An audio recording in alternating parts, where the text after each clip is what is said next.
जय श्री कृष्णा, राधे राधे। आप सभी को बुध प्रदोष व्रत की हार्दिक शुभकामनाएं। आज अपने सुनेंगे बुध प्रदोष व्रत कथा। प्रदोष व्रत त्रयोदशी के दिन रखा जाता है, इसीलिए इसे त्रयोदशी के नाम से भी जाना जाता है। प्रत्येक महीने में 2 प्रदोष व्रत पड़ते हैं, एक शुक्ल पक्ष में और एक कृष्ण पक्ष में। इस व्रत में भगवान शिव और माता पार्वती की पूजा का विधान है। मान्यता है कि इस व्रत को करने से सभी पापों से मुक्ति मिलती है। पराया दोष, जैसे हमें कोई दोष लगा हुआ है तो हमें प्रदोष व्रत करने से उस दोष से छुटकारा मिलता है। हमारी कोई भी मनोकामना हो वो हमारी पूरी होती है। संतान प्राप्ति की इच्छा रखने वालों के लिए ये व्रत बहुत ही फलदायी माना गया है। प्रदोष व्रत 2 तरीके से रखा जाता है। पहला तरीका ये है कि आज सूर्योदय से लेकर अगले दिन सूर्योदय होने तक उपवास रखा जाता है, और दूसरा ये कि आज सूर्योदय से लेकर शाम को सूर्यास्त होने तक व्रत रखा जाता है। आप अपनी सुविधा के अनुसार किसी भी तरीके से प्रदोष व्रत को रख सकते हैं। प्रदोष का मतलब होता है सूर्यास्त के आसपास का समय, यानी कि सूर्यास्त होने से 45 मिनट पहले और 45 मिनट बाद में ये प्रदोष काल का समय होता है। इस व्रत की पूजा भी प्रदोष काल में की जाती है। आज जेठ माह का पहला प्रदोष व्रत है। बुधवार को होने के कारण इसे बुध प्रदोष व्रत कहा गया है। माना जाता है कि बुध प्रदोष का व्रत करने से व्यक्ति को संतान सुख और समृद्धि की प्राप्ति होती है। साथ ही मनुष्य के सारे पाप भी धुल जाते हैं और उन्हें शिव धाम की प्राप्ति होती है। इस व्रत को करने से सुहागिन नारियों का सुहाग सदा अटल रहता है। इस व्रत को जो भी स्त्री पुरुष जिस कामना को लेकर पूरी श्रद्धा से व्रत रखते हैं, महादेव उनकी सारी मनोकामनाएं पूर्ण करते हैं। बुध प्रदोष व्रत को करने से व्यक्ति की कुंडली में बुध और चंद्रमा मजबूत होते हैं और जीवन में धन की वृद्धि होती है। सभी तरह के रोग, शोक, कलह, क्लेश हमेशा के लिए समाप्त हो जाते हैं। बुध प्रदोष व्रत करके भगवान गणेश की विशेष कृपा से हर कार्य बिना विघ्न के पूरे होते हैं। पुराणों के अनुसार जो भी व्यक्ति प्रदोष व्रत करता है वह अपने जीवन में कभी भी मुसीबतों से नहीं गिरता। उसके जीवन में धन समृद्धि का वास हमेशा बना रहता है। अगर आप भी बुध प्रदोष व्रत रखते हैं तो व्रत के दिन सूर्योदय से पहले स्नान करके साफ वस्त्र पहने और व्रत का संकल्प लें। सुबह भोलेनाथ का अभिषेक करें और रोजाना की तरह सामान्य पूजा करें। प्रदोष व्रत में शिव जी की पूजा शाम को प्रदोष काल में की जाती है, तो शाम को फिर से स्नान करें और स्नान करने के बाद में सीधी भगवान भोलेनाथ की पूजा ही करनी होती है। उससे पहले और कोई काम ना करें।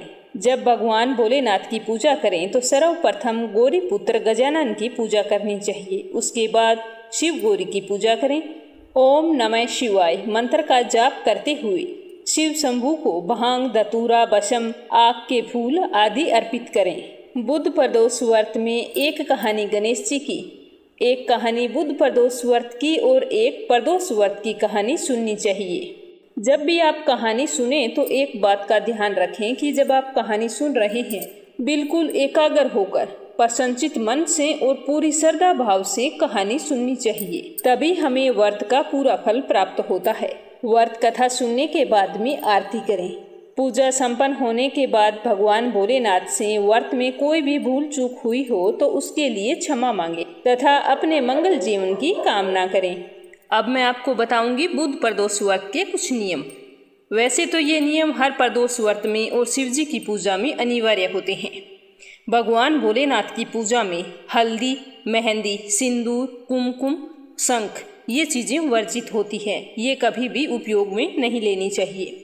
पूजा में काले रंग के वस्त्र भी ना पहने। शास्त्रों के अनुसार प्रदोष व्रत में शिवलिंग पर कभी भी खड़े होकर जल ना चढ़ाएं और ना ही कभी सामने से जल चढ़ाना चाहिए। शिवलिंग के या तो पीछे बैठें या फिर साइड में बैठकर शिवलिंग पर जल अर्पित करें। खड़े होकर जल अर्पित करने से हमें पुण्य फल नहीं मिलता है। तो अब अपने सुनेंगे प्रदोष व्रत की कथा। शुरुआत करते हैं सबसे पहले गणेश जी की कहानी से। बोलो गणेश गजानन की जय हो। एक बार की बात है, देवतागण कई विपदाओं से घिरे हुए थे, तो वो मदद मांगने के लिए भगवान शिव के पास आए। उस समय भगवान शिव के साथ कार्तिकेय और गणेश जी भी बैठे हुए थे। देवताओं की सारी समस्या सुनकर शिवजी ने कार्तिकेय और गणेश जी से पूछा कि तुम में से कौन है जो देवताओं के कष्टों का निवारण कर सकता है। तो कार्तिकेय बोला कि मैं कर सकता हूँ। गणेश जी ने कहा कि मैं भी कर सकता हूँ। दोनों ने अपने आप को इस कार्य के लिए सक्षम बताया। तो भगवान शिव ने सोचा कि इन दोनों में से एक का चुनाव कैसे करूं। एक की पक्ष लूंगा तो दूसरा नाराज हो जाएगा। इस तरह से सोच विचार करते हुए भगवान शिव ने कहा कि मैं तुम दोनों की परीक्षा लूंगा। तुम दोनों में से जो भी परीक्षा में उत्तीर्ण होगा उसे ही देवताओं के साथ मदद के लिए भेजा जाएगा। जैसे ही शिवजी ने यह बात कही, कार्तिकेय अपनी सवारी मोर पर बैठकर पृथ्वी की परिक्रमा करने के लिए चले गए। परंतु गणेश जी वहीं पर खड़े रहे और सोचने लगे कि वह तो मूषक की मदद से पूरे पृथ्वी का चक्कर कैसे लगा सकेगा। अगर मैं मूषक को लेकर पृथ्वी की परिक्रमा करने के लिए जाऊंगा तो अवश्य मैं ही हारूंगा। उसी समय गणेश जी के मन में एक उपाय आया। तो अपने पिताजी शिवजी और माता पार्वती के पास गए और उनकी 7 बार परिक्रमा करके वापस अपनी जगह पर आकर खड़े हो गए। कुछ समय बाद कार्तिकेय पृथ्वी का पूरा चक्कर लगाकर पहुंचे और कहने लगे कि मैं ही विजेता हूँ। आप पिताश्री मुझे आज्ञा दीजिए कि मैं देवताओं की मदद के लिए जाऊं। तभी शिवजी ने गणेश जी की ओर देखा और उनसे प्रश्न किया कि गणेश, तुम पृथ्वी की परिक्रमा करने के लिए क्यों नहीं गए। तो गणेश जी ने कहा कि माँ पिताजी में ही तो पूरा संसार बसा है। चाहे मैं पृथ्वी की परिक्रमा करूं या अपने माँ बाप की करूं, एक ही बात है। यह सुनकर शिवजी बहुत ही खुश हुए और उन्होंने गणेश जी को सभी देवताओं की मुश्किल दूर करने के लिए भेज दिया। साथ ही शिवजी ने गणेश जी को यह आशीर्वाद दिया भी जो भी व्यक्ति पूजा पाठ में और व्रत में तुम्हें सबसे पहले याद करेगा उसकी मनोकामना अवश्य पूर्ण होंगी, उसके सारे दुख दूर होंगे और उसे अपार सुखों की प्राप्ति होगी। इस तरह गणेश जी को एक बार फिर से भगवान शिव का आशीर्वाद प्राप्त हुआ। ये सुनते हैं बुध प्रदोष व्रत कथा। प्रदोष व्रत कथा के अनुसार एक पुरुष का नया नया विवाह हुआ था। विवाह के 2 दिन पश्चात उसकी पत्नी मायके चली गई। उसे मायके गए हुए थोड़े ही दिन हुए थे कि उसका पति उसे लेने के लिए ससुराल गया। उस दिन बुधवार था।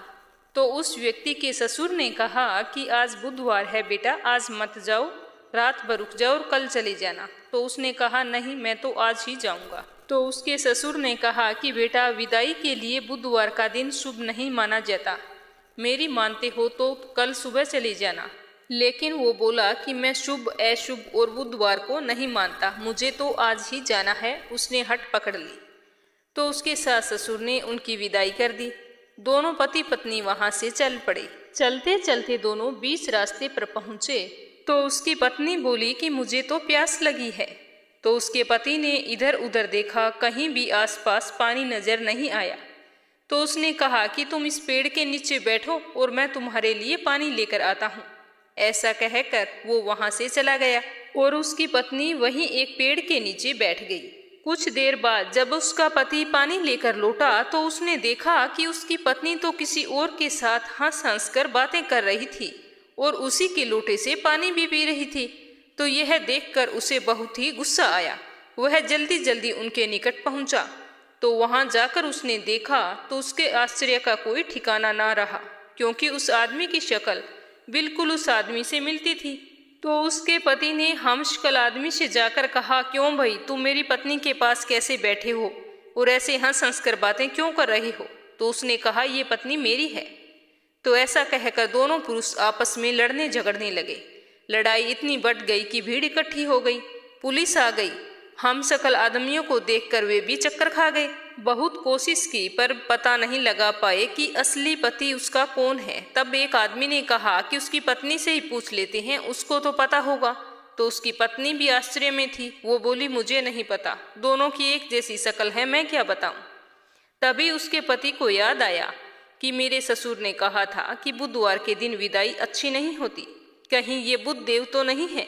तो उसी क्षण उसने भगवान शंकर से प्रार्थना की और कहने लगा कि हे भगवान, आप हमारी रक्षा करें, मुझसे बहुत बड़ी भूल हो गई है। मैंने अपने सास ससुर की बात नहीं मानी और मैं बुधवार को अपनी पत्नी को विदा करा के ले आया। आप एक बार मेरी गलती क्षमा करें, मैं भविष्य में ऐसा कभी भी नहीं करूँगा। जैसे ही उसकी प्रार्थना पूरी हुई, दूसरा पुरुष अपने आप अंतर्ध्यान हो गया। पति पत्नी सकुशल अपने घर पहुंच गए। उस दिन के बाद से पति पत्नी नियम पूर्वक बुध त्रयोदशी प्रदोष का व्रत रखने लगे। अतः जो भी मनुष्य बुध त्रयोदशी को प्रदोष व्रत रखता है, उसकी हर मनोकामना पूरी होती है और हर कठिनाइयों से, समस्याओं से निजात मिलती है। प्रदोष व्रत की दूसरी कहानी। प्राचीन काल में एक गरीब पुजारी हुआ करता था। उस पुजारी की मृत्यु के बाद उसकी विधवा पत्नी अपने भरण पोषण के लिए पुत्र को साथ लेकर भीख मांगती थी। सुबह से शाम तक भीख मांगने के बाद शाम को घर लौट आती। एक दिन उसकी मुलाकात विदर्भ देश के राजकुमार से हो गई, जो अपने पिता की मृत्यु के बाद दर दर भटक रहा था। उसकी यह हालत उस पुजारी की पत्नी से देखी नहीं गई और वह राजकुमार को अपने साथ अपने घर ले आई और पुत्र जैसे रखने लगी। धीरे धीरे समय के साथ दोनों पुत्र बड़े हो गए। एक दिन पुजारी की पत्नी अपने दोनों पुत्रों को लेकर सांडिल्य ऋषि के आश्रम पर गई। वहां उसने सांडिल्य ऋषि से शिवजी के प्रदोष व्रत की कथा और विधि सुनी और घर आकर वो भी प्रदोष व्रत करने लगी। एक बार की बात है, दोनों बालक वन में घूम रहे थे। उनमें से पुजारी का बेटा तो घर आ गया, परंतु राजकुमार वन में ही रह गया। उस राजकुमार ने गंधर्व कन्याओं को वहां पर क्रीड़ा करते हुए देखा तो उनसे बातें करने लगा। वहां एक अंशुमती नाम की कन्या राजकुमार पर मोहित हो गई। दोनों काफी देर तक बातें करने लगे और राजकुमार काफी देरी से घर लौटा। राजकुमार दूसरे दिन फिर वहां पर पहुंच गया। दोनों ने काफी समय तक बातें की तो राजकुमारी अंशुमती ने कहा कि मैं तुम्हें अपने पिताजी से मिलाना चाहती हूँ, तुम कल फिर आना। तो दूसरे दिन राजकुमार वहां पर गया तो अंशुमती अपने पिताजी को लेकर वहां आई तो उसके पिताजी ने राजकुमार को देखते ही पहचान लिया तथा कहा कि आप तो विदर्भ नगर के राजकुमार हो, आपका नाम धर्मगुप्त है। अंशुमती के पिताजी को वह राजकुमार बहुत ही पसंद आया और उन्होंने कहा कि शिवजी की कृपा से हम अपनी पुत्री का विवाह आपसे करना चाहते हैं, क्या आप इस विवाह के लिए तैयार हैं? तो राजकुमार ने तो अपनी स्वीकृति खुशी खुशी दे दी। उन दोनों का विवाह संपन्न हो गया। बाद में राजकुमार ने गंधर्व की विशाल सेना के साथ विदर्भ देश पर हमला किया और घमासान युद्ध कर विजय प्राप्त की तथा अपनी पत्नी के साथ राज्य करने लगा। वहां उस महल में वह पुजारी की पत्नी और पुत्र को आदरपूर्वक ले गया और वहां पर अपने साथ ही रखने लगा। पुजारी की पत्नी तथा पुत्र के सभी दुख व दरिद्रता दूर हो गई और वे खुशी से सुखमय जीवन व्यतीत करने लगे। एक दिन अंशुमती ने राजकुमार से इन सभी बातों के पीछे का कारण पूछा। तब राजकुमार ने अंशुमती को अपने जीवन की पूरी सच्चाई बताई और साथ ही प्रदोष व्रत का महत्व और व्रत के फायदे भी बताए। उस दिन से प्रदोष व्रत की प्रतिष्ठा वह महत्व और भी बढ़ गया। मान्यता के अनुसार सारे लोग इस व्रत को करने लगे। कई जगहों पर अपनी श्रद्धा के अनुसार स्त्री पुरुष दोनों ये व्रत करते हैं और इस व्रत को करने से मनुष्य के सभी कष्ट और पाप नष्ट होते हैं, साथ ही मनुष्य को अभीष्ट फलों की प्राप्ति होती है। तभी से हिंदू धर्म में यह माना जाता है कि जो भी व्यक्ति प्रदोष व्रत के दिन एकाग्र चित्त मन से शिवजी की पूजा करता है, कथा को पढ़ता है, सुनता है या सुनाता है, उसके 100 जन्मों तक कभी भी किसी दरिद्रता का सामना उसे नहीं करना पड़ता। थी बुध प्रदोष व्रत कथा आपको जरूर पसंद आई होगी, तो प्लीज़ इस वीडियो को ज़्यादा से ज़्यादा शेयर करना और कमेंट बॉक्स में जय हो भोलेनाथ की अवश्य लिखना। साथ ही आपसे एक जरूरी बात, मीरा भक्ति चैनल पर श्रीमद् भागवत गीता के 2 अध्याय प्रस्तुत किए गए हैं और तीसरा जल्द ही प्रस्तुत किया जाएगा। अगर आप सुनने के इच्छुक हैं तो इस चैनल पर सुन सकते हैं, क्योंकि हर मनुष्य को अपने जीवन में एक बार श्रीमद् भागवत गीता का पाठ पढ़ना या सुनना चाहिए। मैंने इस पाठ को बहुत ही सरल भाषा में बताया है, जो कि आपको बहुत अच्छे से समझ में आ जाएगा। अगर आपने मीरा भक्ति चैनल को सब्सक्राइब नहीं किया है तो जरूर करना, साथ ही बेल आइकन को भी दबा देना, ताकि आने वाली वीडियो की नोटिफिकेशन सबसे पहले आप तक पहुंचे, हर व्रत और कथा की जानकारी अच्छे से मिल सके। आज के लिए इतना ही। जय श्री कृष्णा, राधे राधे। भगवान भोलेनाथ आपकी समस्त मनोकामनाएं पूरी करे।